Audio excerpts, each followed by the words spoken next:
ಇನ್ನೇನು ಕದನ ವಿರಾಮ ಮುಗಿಯೋದಕ್ಕೆ ಅಥವಾ ಗಡುವು ಮುಗಿಯೋದಕ್ಕೆ 2 ದಿನ ಬಾಕಿ ಇದೆ. ಆಗಲೇ ಇರಾನ್ ತನ್ನ ದಾಳಿಯನ್ನ ಆರಂಭ ಮಾಡಿಬಿಟ್ಟಿದೆ. ಜಲಸಂಧಿಯಲ್ಲಿ ಫ್ರಾನ್ಸ್ ಹಡಗಿನ ಮೇಲೆ ದಾಳಿಯನ್ನ ನಡೆಸಿರುವಂತದ್ದು. ಫ್ರಾನ್ಸ್ ಹಡಗಿನ ಮೇಲೆ ಇರಾನ್ ಅಟ್ಯಾಕ್ ಮಾಡಿದೆ. ಸಿಎಂಎ ಹೆಸರಿನ ಹಡಗಿನ ಹಾನಿಯಾದ ಬಗ್ಗೆ ಈಗ ವರದಿ ಕೂಡ ಸಿಕ್ಕಿರುವಂತದ್ದು. ಇನ್ನು ಜಲಸಂಧಿಯಲ್ಲಿ ನ್ಯಾಟೋ ದೇಶಗಳಿಗೆ ಮತ್ತೆ ಟೆನ್ಷನ್ ಶುರುವಾಗಿದೆ. ಹಾರ್ಮುಜ್ ಜಲಸಂಧಿಯಲ್ಲಿ ಅಮೆರಿಕ ಮಿತ್ರ ರಾಷ್ಟ್ರಗಳ ಹಡಗುಗಳೇ ಈಗ ಟಾರ್ಗೆಟ್ ಆಗಿರುವಂತದ್ದು ಇರಾನ್ಗೆ. ಜಲಸಂಧಿಯಲ್ಲಿ ಸಂಚರಿಸ್ತಾ ಇದ್ದಂತ ಹಡಗುಗಳ ಮೇಲೆ ಇರಾನ್ ದಾಳಿಯನ್ನ ಆರಂಭ ಮಾಡಿ ಜಲಸಂಧಿಯಲ್ಲಿ ಫ್ರಾನ್ಸ್ ಹಡಗಿನ ಮೇಲೆ ದಾಳಿಯನ್ನ ಮಾಡಿರುವಂತದ್ದು ಇರಾನ್. ಫ್ರಾನ್ಸ್ ಹಡಗಿನ ಮೇಲೆ ಇರಾನ್ ಅಟ್ಯಾಕ್ ಮಾಡಿದೆ.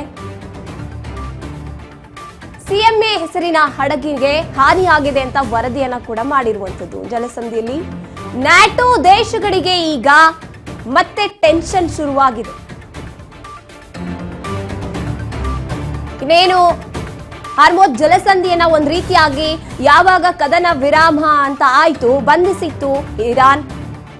ಅದಾದ ನಂತರದಲ್ಲಿ ಮತ್ತೆ ಬಂಧನ ಮುಕ್ತಗೊಳಿಸಿ ಮತ್ತೆ ಅಮೆರಿಕ ಅಟ್ಯಾಕ್ ಮಾಡೋಕೆ ಆರಂಭ ಮಾಡಿ, ಅಂದ್ರೆ ಹಾರ್ಮುಜ್ ಜಲಸಂಧಿಯನ್ನ ವಶಪಡಿಸಿಕೊಳ್ಳೋದಕ್ಕೆ ಈಗ ಯಾವ ರೀತಿ ಪರಿಸ್ಥಿತಿ ಬಂದಿದೆ ಅಂದ್ರೆ ಮಿತ್ರ ರಾಷ್ಟ್ರಗಳನ್ನು ಕೂಡ ಅಟ್ಯಾಕ್ ಮಾಡೋಣ, ಯಾವುದೇ ರೀತಿಯಾದಂತಹ ಆಮದು ರಫ್ತು ಹಾರ್ಮುಜ್ ಜಲಸಂಧಿ ಮೂಲಕ ಆಗೋದೇ ಬೇಡ ಅನ್ನೋ ಪರಿಸ್ಥಿತಿಗೆ ಇರಾನ್ ಈಗ ಬಂದಿರೋ ಹಾಗೆ ಕಾಣ್ತಿದೆ. ಅದಕ್ಕೆ ಉದಾಹರಣೆ ಅಂತ ನೋಡ್ತಾ ಹೋದಾಗ ನಮ್ಮ ಭಾರತದ 2 ಹಡಗುಗಳ ಮೇಲೂ ಕೂಡ ಅಟ್ಯಾಕ್ ಮಾಡಿರೋದು ಇರಾನ್ ಹಾರ್ಮುಜ್ ಜಲಸಂಧಿಯಲ್ಲೇ.